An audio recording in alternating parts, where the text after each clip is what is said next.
বনি এ বনি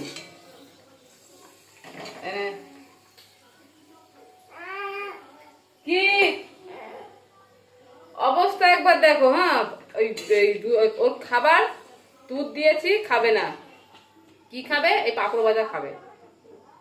এটা কি বলি? এ তো বড়দের খাবার। পাঁপড় ভাজা কি বাচ্চাদের খাবার নাকি? হ্যাঁ,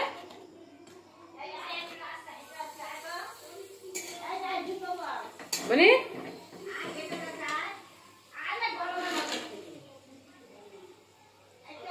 আগে এটা খা, এটা শেষ করবে, তারপর পাঁপড় খাবে। কিরকম বদমাইশ! হ্যাঁ, ও এখন এই পাঁপড় ভাজা খাবে, ইয়ে খাবে না। তা কি বলবে? প্রত্যেক সময় বড়দের খাবার, দুধ খাবার নাম নেই, বড়দের খাবার খেতে হবে। এগুলো কি সহ্য হয়? হুম, চিন্তা করার অবস্থা, আপনি কিরকম বসে আছে।